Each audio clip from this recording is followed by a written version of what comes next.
Hello guys, my name is Usman Jallo. I am a software architect at Jana.io. Jana.io is a lab for developing cloud-native application solutions. So basically, what I want to do here is a series of videos where we introduce Jana.io as a project to the public. So we're going to be introducing what I call the Jana Software Accelerator Project. Basically, this is a journey into the business of software engineering, data science, machine learning, and blockchain. So we're going to be using the best practices in industry and research. This series would include basically videos, blogs, and other social media posts that involve Twitter to Facebook, Instagram, TikTok, basically anywhere people are streaming, we want to be showcasing the best in software engineering, and we want to focus on data science, machine learning, and blockchain. But in order to go into this journey, though, basically we need two vehicles to take us to basically facilitate our journey. Vehicle one, the first vehicle, is we are building what I call the Jana Accelerator platform. So think about the accelerator as a place where we build apps real quick because we have already infrastructure that we're building to support building applications. But the accelerator here, the special thing about the accelerator here is our accelerator is an app, right? So we have an accelerator for building software apps, but the accelerator itself is a software app, right? So the idea is charity starts at home. So the idea is if you're going to build all these fancy apps, you yourself need to be a fancy app. So fancy in this case is basically machine learning, blockchain, and some fancy data science to support the machine learning, right? Vehicle number two that we need for this journey is the Jana operator. So our main app is the accelerator that we use to build other apps. But because this accelerator is a cloud native application, we have to actually deploy this accelerator app in a Kubernetes cluster in a cloud. So the idea is we should be capable to deploy our operators, our applications in a public cloud or private cloud. So private cloud tools such as OpenShift, Rancher, public cloud involve things like Google GKEs, Kubernetes clusters on Google Cloud, Amazon, AWS, Fargate, to like Azure Kubernetes. So the idea is if you're running Kubernetes on any of the major public clouds from Amazon to AWS to Google, or if you're running a private cloud using tools like OpenShift or tools like Rancher, or if you're just running a local cloud on your laptop or desktop using tools like Kind, Micro Kubernetes, you should be able to deploy the Jana infrastructure in this cloud. But the way you deploy the Jana infrastructure is to use the Jana operator, right? So this video is basically to introduce the Jana operator to the public. So what I want to do today is do a quick demo of how we deploy Jana using the Jana operator to a local Kubernetes environment here on my laptop. So part of the deployment is Jana needs a tool called Kubeflow. What Kubeflow allows us to do, Kubeflow basically gives us a backbone to do end-to-end machine learning pipelines, right? So let's say we have data that we're harvesting from infrastructure. That data has to be crunched and converted into a format that we can model using Tensorflow. And then those models then become basically our machine learning features, right?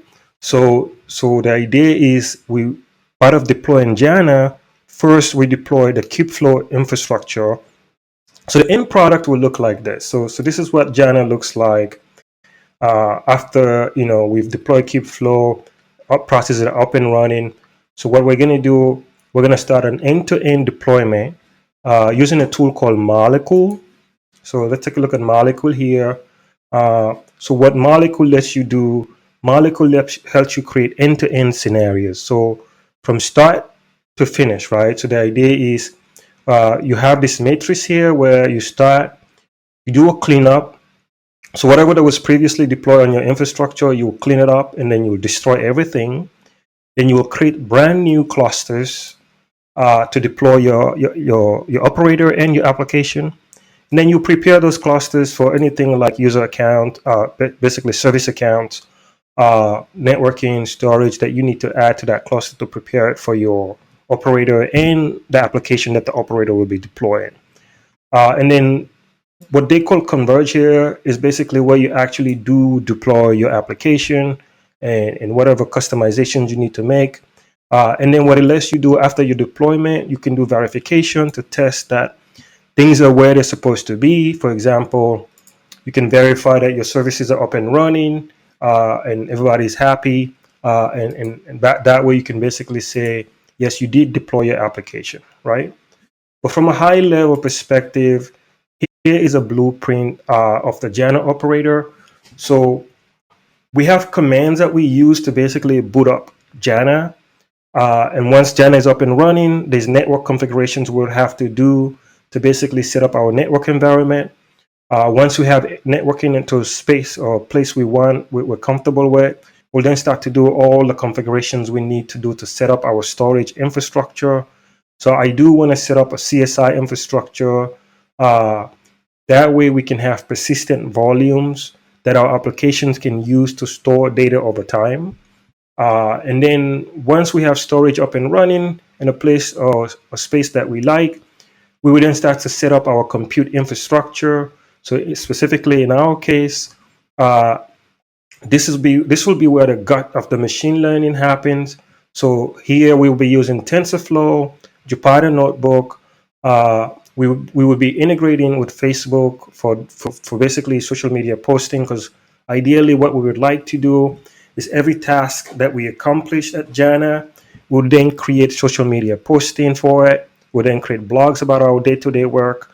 So Jana would have to be integrated with social media for basically, advertising what we're doing day to day. But then we, as part of that whole infrastructure, we want a smart way to have user interfaces for Jana. So Jana would have an application level component. So think it's a Django app, but that Django app will have different user interface flavors. So there will be a typical web site, or you could call it a web application, separate from the website, right? So the website will be more for business, but there will actually be a Jana web application that is a Vue.js application sitting in front of the Django middleware application. But that web app would also have many flavors. It would have an Android type interface, so that we would then deploy in Android devices. It would have an iOS type interface that would then deploy on iOS devices, right? So both of the Android and the iOS app would have a base app. So we're using Kotlin to do that. So we're using Kotlin to create the common code that Android and iOS applications will share. And then we'll fork off of that, and then we'll create the iOS and the Android specific user interfaces for Jana. But then there's feedback. This is really where our machine learning comes in, right? So all activities that are happening within Jana, from boot to networking to storage to computing to UI, all of these activities are logged using Kubernetes logs, and all of those logs are harvested into a machine learning pipeline that would then be modeled. And in those models, we basically, so imagine we would be able to model our boot layer, we'll be able to model our networking layer, we'll be able to model our storage layer, our compute layer, our UI layer. And that way, Jana is, so think of Jana as a self-aware platform. It would harvest data on itself. It will then model those data using TensorFlow, basically creating machine learning models out of the data.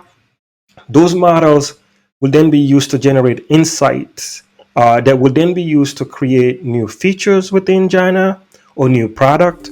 The idea is Janat is to be a money making machine that